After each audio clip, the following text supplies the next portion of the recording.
Greetings, Guardians, my name is Bife here. A few days ago, about a week ago now, I took a little time to do a sponsored stream thanks to Bungie, where myself and Unknown Player went through the Liminality Strike and talked about the secrets and lore within that mission. It was the first time I've streamed in a very long time, and minus the 20 minutes or so of mandatory technical difficulties given to me by the curse of a Windows update earlier in the day, it went pretty good actually. I think it was great, and there were a ton of you that turned out to watch, and considering that I don't stream things a lot, that's really cool to see. I'll definitely be doing more of those in the future, in fact I already have. You can also expect to see the raid along that I did with Aztecross Fallout Plays, with Giggs, T-Rex and CB Grey. That'll be up as a full edited video later this week on the channel. So yeah, expect more of these in the future, the response was really good. The bigger point of this, though, was that as part of the sponsor with Bungie, they also wanted me to make my findings from the stream and everything that we showed off there into a fuller, more structured YouTube video with them. So that's what you're seeing today. You can also see the stream again if you want to catch it. It's in the live section of my YouTube channel, and if you do choose to rewatch it, don't worry, I've trimmed out all the janky tech issues that were there at the start. So don't worry, you're going to get the full thing and there's not going to be any delays to it. One thing I do want to ask you though, if you appreciate the lore content that I've made over the last month or so with Final Shape, go ahead and click the link in the description. If you haven't bought Final Shape yet, it'll take you to a page where you can grab it for yourself. This is part of the sponsor, this is what Bungie is asking me to do, and hopefully it's something that you guys will jump in and do if you haven't already gotten yourself Final Shape. And honestly, I can wholeheartedly say that this time around, it is most definitely a Destiny expansion worth experiencing. It is one of the highest rated games of the year on Metacritic, with something like a 94 or 95 on OpenCritic and Metacritic respectively. Unironically, it has been called the best Destiny expansion in 10 years for a reason. It is the best Destiny expansion. It has a fantastic story. It gives an incredible opening to new subclass and customization options for your gameplay using things like Prismatic and a slew of new exotics, and the new exotic class items that you can get from the Pale Heart. And it has one of the best raids that Bungie has ever put out, one of the most challenging and rewarding experiences that I've played in a long time, in the form of Salvation's Edge. The lore of this expansion has also been popping off. There are bits and pieces that move the universe of Destiny forward in dramatic ways and tell us things about the primordial forces of the Traveler and the Witness and even the Winnower. So yeah, now is the time. Go ahead and grab yourself a copy right now using the link in the description below, and thanks again to Bungie for sponsoring this video. Anyway, enough of my wittering, let's actually jump in and talk about Liminality. But before we talk about it, I think there are 3 things you should know that relate directly to it. First of all, it's that this strike comes at a pivotal moment in the story of the Final Shape campaign. It focuses on the narrative turning point for Commander Zavala that will come into focus as the strike progresses forward. The second thing is that a lot of what I'm about to talk about is purely my interpretation of things, because the actual lore on the strike is presented in the environment of the game and not in a lore tab where things can be definitively said or more accurately spoken of in words. So yeah, some of this is going to be a little bit more theoretical than I'd like it to be, but hey, that's the reality of environmental storytelling. And lastly, I think we need to talk about what the name of the strike actually means, because as it turns out, it's really important to the whole thing. So let's explain liminality in what I hope is going to be a not so extensive amount of time, and let's start by saying that some explanations of the word liminal, or just the idea of a liminal space, really don't do justice to the real idea of it. The most basic explanation of a liminal space that you can find is a space that you transition through, a sort of place that pushes you through from the past to the present. But that is a terrible definition. As it so happens, Andrew was able to find a better definition. For those of you wondering, Unknown Player, aka Andrew, was the one I did the stream with, and his definition that he was able to find with a little bit more searching makes a little bit more sense. In anthropology, liminality is the quality of ambiguity or disorientation that occurs in the middle stage of a rite of passage, when participants no longer hold their pre-ritual status, but have not yet begun the transition to the status that they will hold when the rite is complete. That gives you another, slightly better interpretation of what liminality means, but it still doesn't quite cut the mustard, because it doesn't necessarily invoke everything about liminal spaces. So what is a liminal space? Well, liminal spaces are all about the context of something familiar being noticeably changed.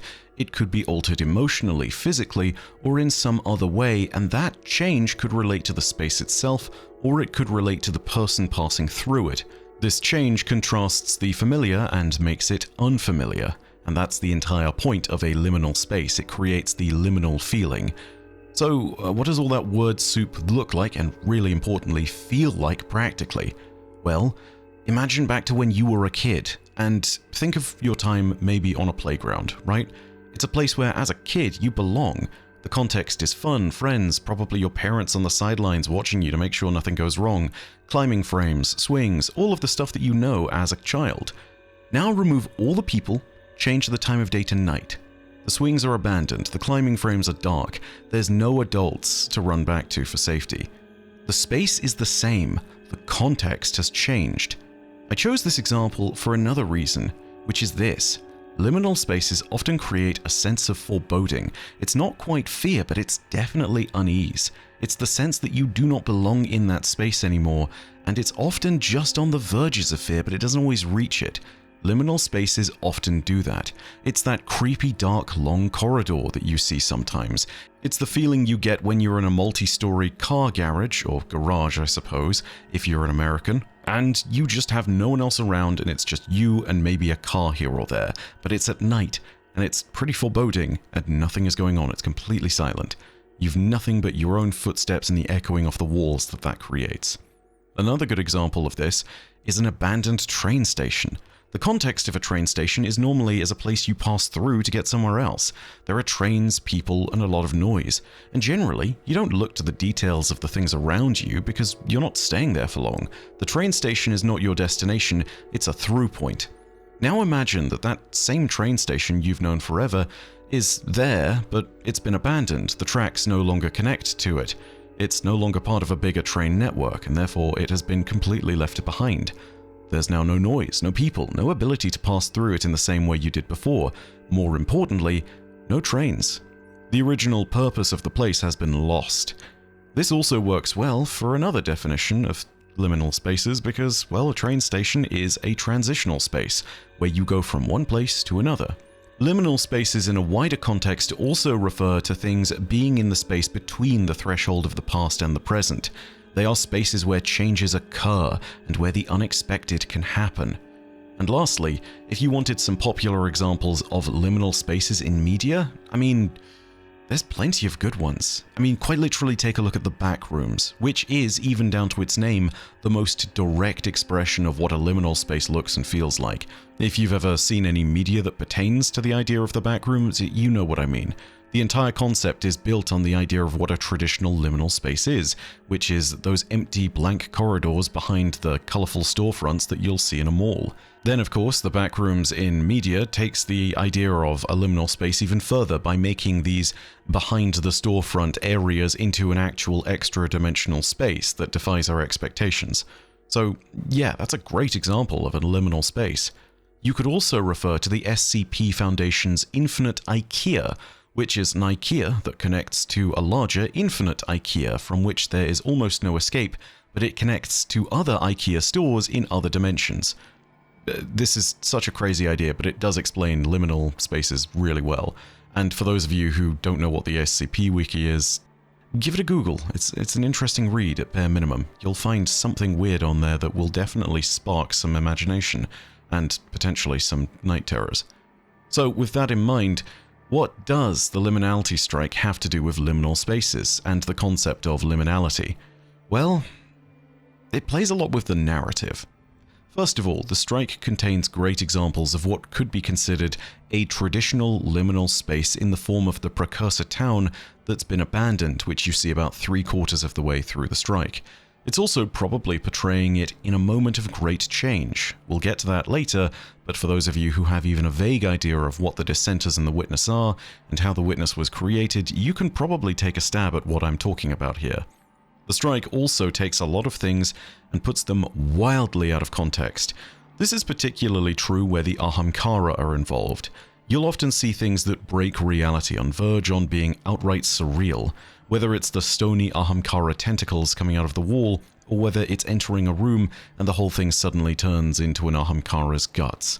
And I don't know if this is just me, but there are clearly a lot of moments in Liminality where you're going through a transitional space like a corridor and then unexpected things happen to it. I think the entire design of the strike, especially when you're trying to retrieve the taken energy, is meant to put you in a degree of discomfort. The strike's name also refers to the characters at the core of the narrative here, namely Zavala and the precursors that merged into the Witness and eventually became dissenters. For both of these characters, there are moments of change that are presented to us. Zavala's are the most obvious because they're relevant to the dialogue and they're shown off in the forefront. Zavala is experiencing this moment of change and transformation for his entire character. Before, he's been a supportive friend to his allies, a strategic planner in any combat scenario, a true vanguard commander, a leader. And he was also vehemently against the use of the darkness, as you can see in his interactions with characters like Eris Morn in Witch Queen, where he laments that we can't use the light to accomplish what the dark does. During the strike, though, he changes dramatically. He gets actively combative with Ikora, and instead of taking the most direct route to the Witness's monolith, or perhaps one that's safer, he instead follows the Tormentor that we face as a strike boss through the pass with the intent of hitting back hard against the Witness's forces. All tactical acumen is being abandoned in this moment, as is his belief that the answers to our problems have to come from the light. By the end, he's even saying that the Traveler is effectively pointless in this regard and isn't helping us, and that the only solution to fighting the Witness lies in the darkness.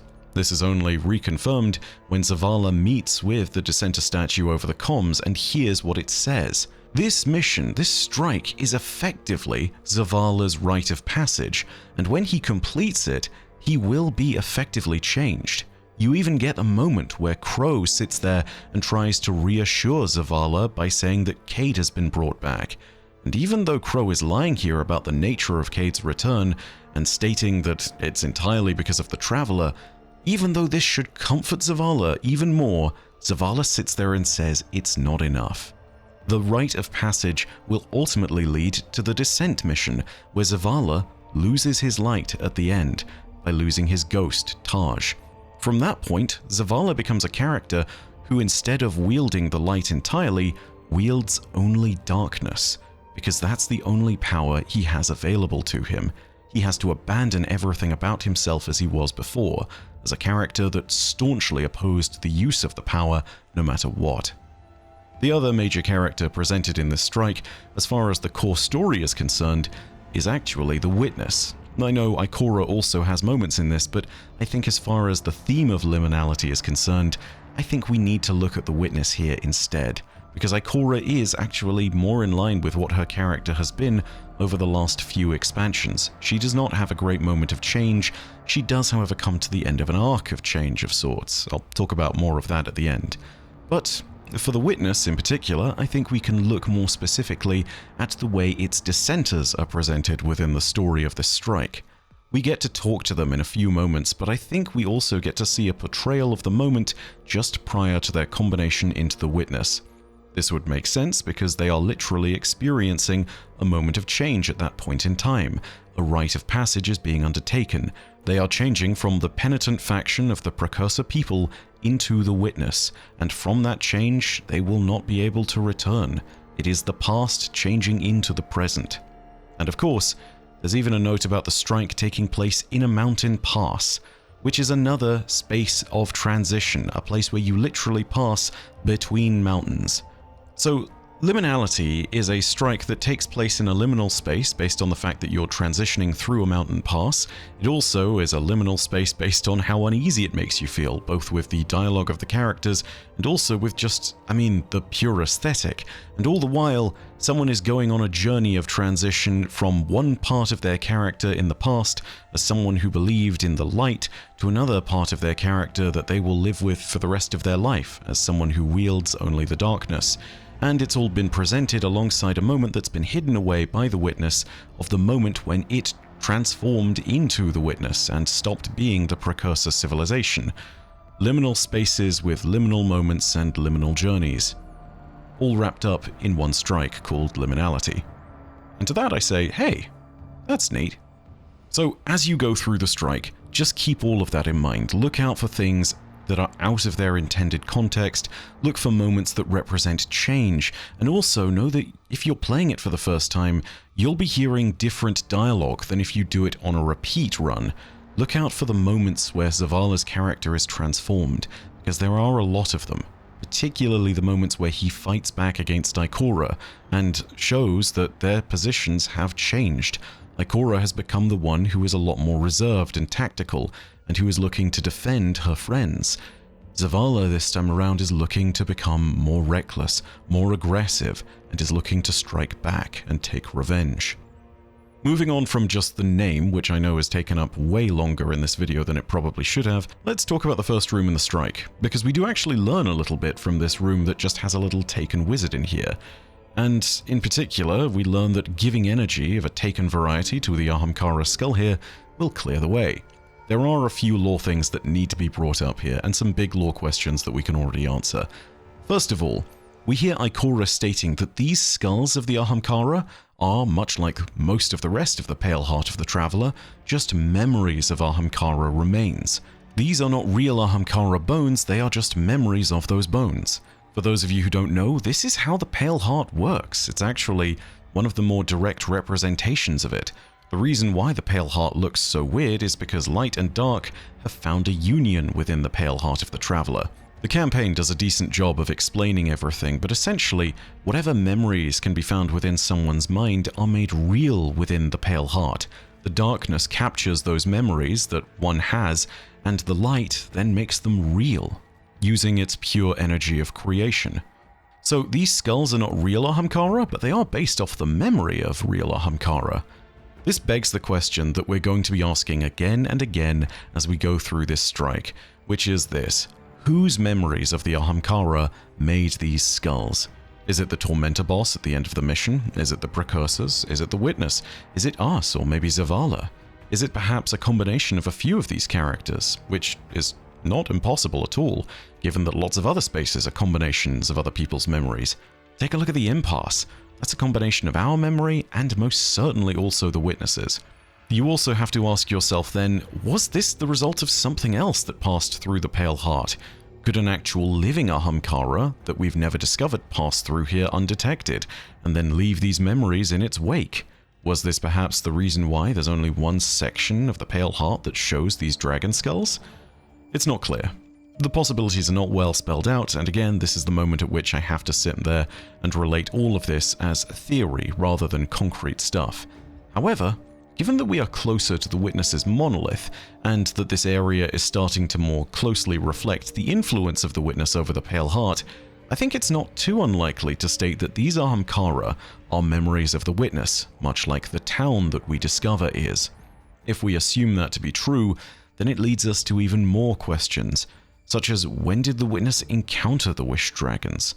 To that question, I think there is a clear theory from the lore, which is that the Wish Dragons are hinted to have followed in the Traveler's wake. Back in the Books of Sorrow, there was a civilization known as the Harmony that were blessed by the Traveler's light. When the hive of Oryx's swarm arrived to purge them, as part of their defenses they turned to Wish Dragons and Wish Magic. This is the earliest known reference in the lore to Wish Dragons. There are some hints that there may have been nods to them being mentioned in Unveiling, but I don't think there's enough to tie them down there. Either way, we have a common thread here with the Wish Dragons and Destiny's early history, which states, in some fair regard, that the Wish Dragons followed in the Traveler's wake, and this is probably how the Witness discovered them.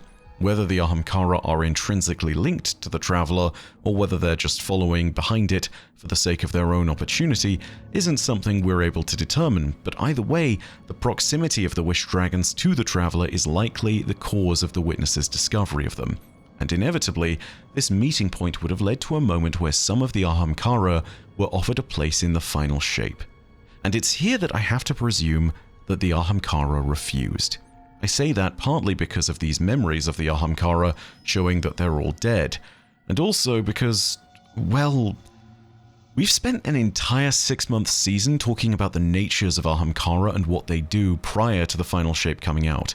The Ahamkara are beings that exist by twisting reality using their wish magic and feeding on the difference that they create between what reality is and what someone desires reality to be. Change is a necessity for their way of life. It's a necessity for their survival, biologically speaking. The final shape is a complete stillness where nothing changes at all. It's an Ahamkara's worst nightmare. It's the definition of not just death and decay for them, but also boredom. Therefore, it makes perfect sense why they would defy the witness, and why they would therefore end up dead. However many dragons humanity might have hunted in the Great Hunt, there's a decent chance that the witness might have killed more. This first room also shows off the lava that we see throughout the strike, but spoiler alert, it isn't actually lava. If you pull out your ghost, this stuff is described as purulence within the objectives. You walk onto the lava and you see another hint as to what it really is, which is this. You would expect, by stepping onto lava, to receive the burning debuff, because, I mean, it's hot, it's fire, you know? Instead, you get the poisoned debuff. This is all a hint as to what the lava actually is. Much as it might look like it's lava, it's not. It is purulence, and purulence is another word for pus. This is quite literally pus leaking from the wounds of the traveler, which have been infected by the witness. You see this purulence a lot throughout the strike, and it indicates just how badly the witness has wounded the traveler throughout this region. It's also something that rises with the presence of enemies but falls after they're defeated, showing the ebb and flow of the power of the witness over certain regions whilst its forces are present within the Pale Heart. Finally, in order to dispel the purulence, we need to empower the Ahamkara skulls with taken energy. It isn't said explicitly if this is us invoking wish magic, but the caution Ikora speaks of makes it a distinct possibility. This also isn't the last time we use or interact with these skulls in the strike either. If my memory serves me correctly, we do it a total of 6 times, and we're certainly around more than just 6 Ahamkara skulls. So who's to say that later on there won't be consequences for this, because as we know, invoking wish magic is seldom something that reaps a reward all on its own. If we've interacted with these dragons, we should be wary of it. In one of the next encounter rooms, we see the Lucent Hive, and we do get a little commentary from Ikora and Zavala which suggests that these are a part of the brood that Luzaku led into the Pale Heart. If that's the case, the typical chitinous remnants that you find around this cavern are probably some of the few bits in the Pale Heart that aren't made from the memory of beings. These must be the result of the brood trying to claim territory here. It might also be why they've locked the area down with various glyphs and are trying to fight off the taken of the witness. If that territory contains the remains of an Ahamkara, or multiple Ahamkara, even if they are just memories, it makes sense as to why the brood is doing this. That power is valuable and might provide them with an edge. Further on in the strike, we see more evidence of the witness having encountered Ahamkara as they're frozen within these pale blocks of glass, almost like specimens. This isn't the first time we've seen these either. Rulk's pyramid had various specimens contained in glass like this. The exact purpose isn't known, but the association is a clear one. This is also the moment at which we start to see various Ahamkara guts in the walls, and the boss of the strike appears for the first time as well. This is entirely where the liminal turns into the surreal here in the strike, and where it really leans hard on its weirder aesthetic. It's also the first time you have to run down corridors and escape the purulence or lava as it starts to fall from the ceiling or rise from the floor. This is also shortly before we first defeat the strike boss and force them to retreat. It's then that we encounter the most memorable part of the strike, which is the Precursor Town. Not only does this give us one of our first big insights into the Precursors and the Dissenters via the statue in the middle, but it's also a reflection of a classic liminal space. It is a representation of a moment at the midpoint of a journey that the Precursors were going on, the moment where they were about to sacrifice themselves and turn themselves into the witness. Or at least that's my theory, and there are several reasons why I think this. The first of which is the statue behind the Dissenter statue. the macabre collection of tortured and twisted individuals climbing up to become something in the back, something revealed as you leave this area of the strike. Given the context of everything, I think this is a representation of the process of merging, or of those who were murdered to create the witness, and to prevent any from dissenting in that moment. Of course, the dissent carried onwards within the hearts of those that made the witness, but it doesn't change the fact that the penitent faction that made the witness originally had to silence all those who stood against them. Either way, this might be a representation of that moment when there was only one faction left and when all others had been put to the torch. There's also the note of what can be found surrounding the main dissenter statue as well, and a few other parts and pieces of the strike and the town in particular, and that's flowers. They've been strewn around the monument at the center. These flowers almost look like they've been left here as a gesture of remembrance for someone who has passed on, like leaving a wreath of flowers at a monument to long-lost war veterans, or perhaps throwing flowers on the grave of a loved one at a funeral. This might then indicate the feelings of some of the dissenters as their memories of this place have been brought to life. If the flowers have been left there, perhaps they are mourning their own passing and the passing of all those who joined them to become the witness. These flowers also raise another weird lore question and another weird possibility, and it's all because of their color. Their color matches some iterations of Asphodelia as found outside the Black Garden. If that is the case, then these flowers might actually indicate that somehow the precursors had access to that most primordial of places, the Black Garden itself. This isn't the first time we've seen Asphodelia mentioned in the lore of the precursors either.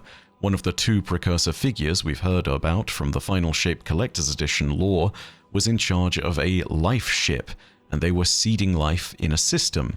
The cargo manifest for their life ship, which was an earlier style of pyramid ship, was collected by Eido, and that manifest contained various plants and flowers, including Asphodelia. So the presence of this flower might indicate more about the lore of what's going on, but it's still yet to be seen. Still more things about the precursors need to be learned before we can concretely confirm anything, but for now this town shows a critical moment in their story that changed them forever. The conversation with the dissenter statue also changes Zavala and is the tipping point where he decides to actively look for answers in the darkness and to abandon the light as a source of hope.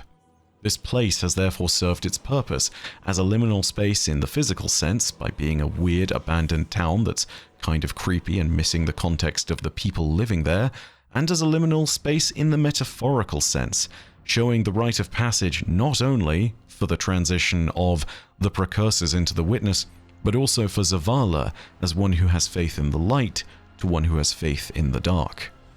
When all this is done, we pass through to finally face the Tormentor for good and purge it from this place with the joint power of the Ahamkara. These rooms, where once again the innards of the Ahamkara can be seen, conjure up some disturbing final questions. Namely, again, who is remembering the Ahamkara, and more to the point, who is remembering the innards of the Ahamkara and what they look like? Sure, this could be to do with us, but as I've said a few times before in this video, a lot of the memories we see here are the memories of the witness. And if that's the case, again, how does the witness know what the innards of a wish dragon look like? I have a horrible feeling that any of them who might have rejected the final shape would have suffered under the witness's cruelty. And we know that the witness is capable of cruelty because that is its entire MO when treating with those who have encountered the Traveler and who reject the final shape. The only ones who get spared with a little clemency are those who never encountered the Traveler or those who rise to potentially become one of its disciples. And so this makes me wonder, is the final boss of the strike Cataxia known as the Tormentor of the Ahamkara for more reasons than just one? Is this perhaps a more literal interpretation of what the witness did when it found the wish dragons? I'm not exactly sure I want to know, given how, well, grisly some of the writing around what the witness did to the Traveler is. If we're directly seeing guts in the walls, maybe that's something best left for a horror novel. Defeating this villain unlocks the final few missions of the Final Shape campaign and brings us to the end of our strike. It also brings us to the final bit of dialogue between Zavala and Ikora, which I just want to play in full for a moment before giving you a little more commentary. Give yourself to darkness. Only there will you find the answers you seek. This is the first concrete, actionable lead we've had since we arrived. What about Cade's vision? We should follow the path the Traveler has laid for us. How are we supposed to do that, when all it gives us is more riddles? Devotion, bravery, sacrifice. What does that even mean? I don't know, but the Traveler wants you alive. No! You do! That's what you want, Ikora. You once told me that to do nothing is cowardice.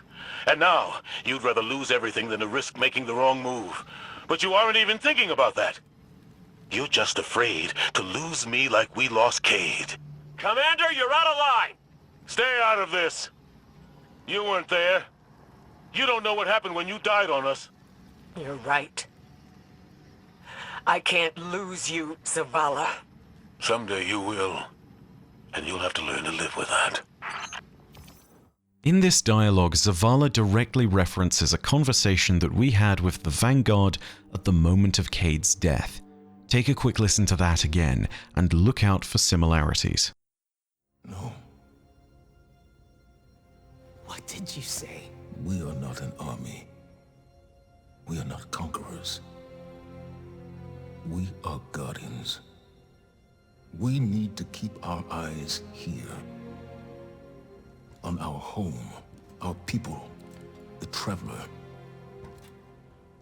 The reef was lost the moment it lost its queen. So if another Sov wants a stretch of lifeless rocks, let him have it. This is Cade we're talking about.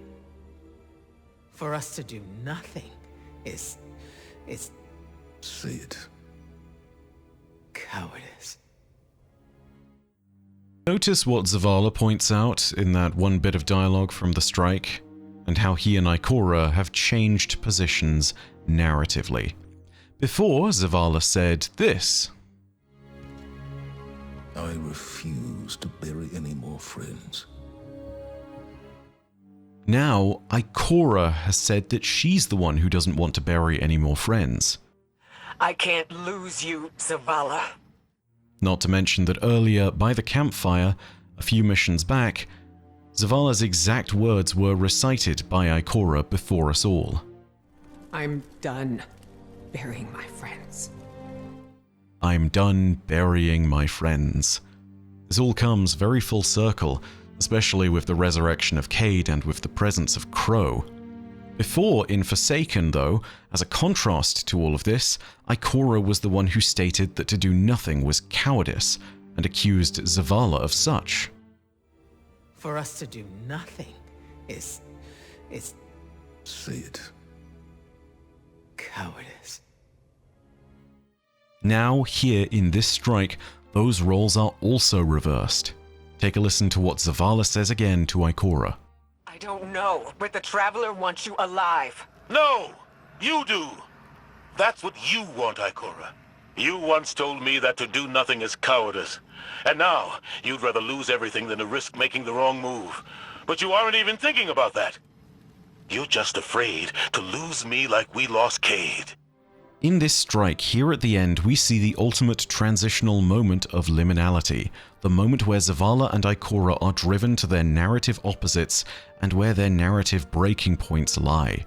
This falls in line with liminality well, because the other defining aspects of a liminal space are the sense of unease that they can create, which is certainly present within this strike, thanks to the dialogue and, well, the whole of the aesthetic, but also the sense that the characters are about to go through a rite of passage and a great change. Liminality is the prelude to the greatest change of Zavala's life, greater even than the death of his wife and son, greater than his ascension to Vanguard Commander, greater even than the Red War or the loss of the Traveler in Lightfall. It is the death of his ghost, Taj, at the hands of the Witness. From this moment, the staunch commander whose unquestioning faith in the light bore him through centuries of battle and toil now finds himself lightless, and eventually is forced to ask Ikora to help him learn Stasis, a power of darkness that he once vehemently shunned and even personally traveled to Europa to warn us against using. Liminality is all about change and transition, and as a strike, the entire thing is just breathing with it. From the dialogue to the environment, the characters involved, and what's happening to them in those moments, to the big lore set pieces that they're referencing, to the lore questions that those moments raise. Initially, I wasn't quite sure why Bungie had asked Andrew and I to look into and talk about this strike, but having gone through it with a more fine-toothed comb in this sponsored video, I think I now see why. Liminality is probably going to be one of the tougher strikes gameplay-wise, but just based on its narrative and its lore alone, there is a lot here. Liminality is special. There's a lot more under the surface than one might initially see when you take your first glance at it, but I promise you, there is stuff there that is absolutely dripping in background context. And if you also felt like this was a big turning point in the campaign, as I did when I first played it through, yeah, I think that's entirely the point. Anyway, that's our video for today. Again, thank you to Bungie for sponsoring this video, and if you do want to purchase the Final Shape, go ahead and click the link down below. You will be led to my specific Final Shape purchase page. Also, if you enjoyed the video, go ahead and leave a like and leave your own thoughts down below in the comments section. In particular, what do you reckon the connection, if there is one, between the Witness and the Ahamkara is? Do you think that we'll see that expanded out in the future, given that there might be more dragons out there in the system than just the 7 that we saved last season? Of course, if you want more Destiny lore content, you can hit subscribe and the bell next to subscribe to turn on those email notifications as well. But, as per usual, know that your viewership, as always, is quite enough for me, and that in the meantime, my name is Byf. Perodacia ad Astra. I'll see you, Starside.